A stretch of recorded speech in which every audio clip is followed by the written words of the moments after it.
This news update is brought to you by... Say hello to Carol. Carol talks for a living, from morning till night. So she relies on Flo's crystal clear home phone service brought to her through Flo's 100% fiber to the home network. It keeps her in the know, and because she bundles her mobile broadband and TV services, she enjoys huge savings, so she can enjoy much more for much less. So visit any Flo retail outlet, call 1-800-804-2994, or visit discoverflow.co to find out more. One-of-a-kind connection. This is how we flow. It's Tuesday, March the 22nd, 2016, and this is your Barbados Today Morning News Update. I'm Emmanuel Joseph. Thanks for joining us. In our top story, Minister of Labour Dr. Esther Baer-Suku is expected to meet this morning with a delegation from the Barbados Workers Union in an effort to try to settle the strike by employees of the Barbados Water Authority. Dr. Baer-Suku had indicated yesterday that she would explore a resolution to the ongoing strike, which entered its fifth day today. The union has already made it clear that it would keep the workers off the job for as long as was necessary. It has contended that the 830 workers were owed over $30 million in increments for the past 10 years. Meanwhile, the National Union of Public Workers appear to have given up on its demand for a 3.5% pay rise for 2011 for workers at the Grantley Adams International Airport, Inc., even as it fought tooth and nail for these increases, and that's according to correspondence obtained by Barbados Today. The union submitted a proposal to Gaia Inc.'s Chief Executive Officer David Barrow on Friday, March 11th, demanding a 4% rise in wages for airport workers for the period January to December 2011, the same period for which it had contended that the 3.5% rise was due. In the letter to Barrow, the union said that the last salaries and wages agreement between the two parties ended on December 31st, 2010. Arguing that it had to balance the needs of its members in these difficult times with giving support to government's economic recovery program, the union proposed salary increases of 8% for January to December 2012, 4% for 2013, another 4% for 2014, and an additional 4% rise for the period January to December 2015. In other news now, the Attorney General Adriel Brathwaite says the Fernando Stewart administration will not be deterred from introducing fingerprinting at its ports of entry. While insisting that the matter was one of national security, Brathwaite said yesterday that critics of the plan were well within their right to take the government to court over the matter if it believed it had a case to answer. However, the Attorney General said that just yesterday, he was reminded by a friend that the island, which is in a hazard-prone area, does not have a full database of its citizens. We don't have any kind of database in the event that we have a mass casualty, for example, that in fact we do need such a database so that we're in a hazard-prone area. Chances are at some point in time we are going to have a bad event, and that in fact that's another use of the information. So we'll see how it goes. 3 years after being sent on administrative leave, Commissioner of Police Darren Dutton must wait to find out if he will retain his position. The Court of Appeal yesterday reserved judgment in the Dutton's case against the Police Service Commission, which had recommended to Governor General Sir Elliot Belgrave to send home the top cop on early retirement.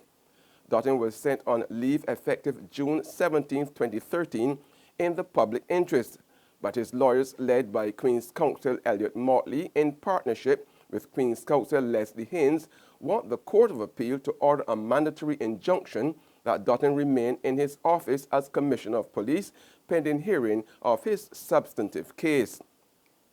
But attorney for the PSC, Alric Scott, pleaded with the three-member panel of appellate judges yesterday to reject Dutton's application and order him to pay them costs. After listening to arguments from Motley, Haynes, and Scott, chairman of the tribunal, Chief Justice Sir Marston Gibson, announced that they would reserve judgment in the case. Deputy Solicitor General Donna Brathwaite, who appeared for the Governor General, declined to speak during yesterday's hearing. It's more waiting for former CLICO Executive Chairman Leroy Paris and his legal team after the High Court yesterday delayed judgment on his legal challenge to a debt payment.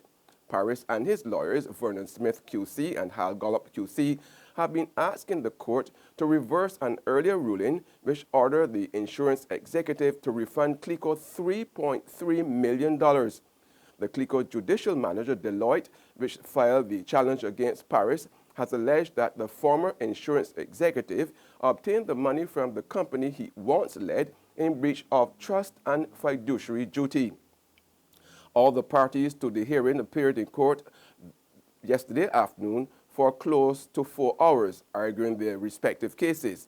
However, there was no conclusion to the matter, and the sides will have to return to court next Tuesday when, according to a senior attorney involved, it is hoped to be finished. The CLICO judicial manager is being represented by legal counsel Ramon Allen.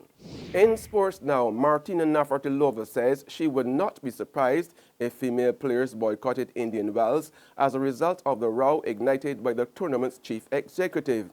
Raymond Moore said the women's game rides on the coattails of the men and that Roger Federer and Rafa Nadal have carried this sport. My next life, when I come back, I want to be someone in the WTA because they ride on the coattails of the men. They don't make any decision, then they're lucky. They're very, very lucky. If I was a lady player, I'd go down every night on my knees and thank God that a Roger Federer and a Rafa Nadal were born because they've carried the sport. I don't think any woman should be down on their knees thanking anybody like that. I think those remarks are very much mistaken and very, very, very inaccurate. 69-year-old Moore has since apologized, but Navratilova, an 18-time Grand Slam winner, says women may not want to play at Indian Wells if he stays in charge. There's regional and international news after this short break.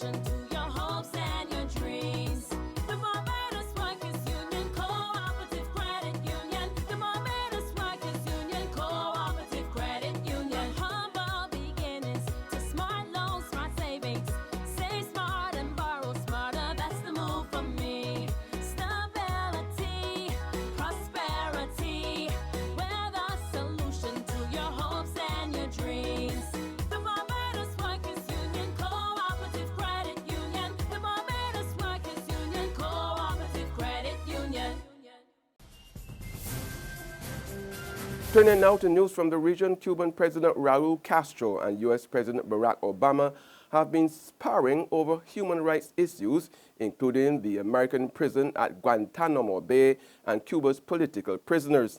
At a joint historic news conference in Havana yesterday, Castro said if he was given a list of the political prisoners, he would release them tonight.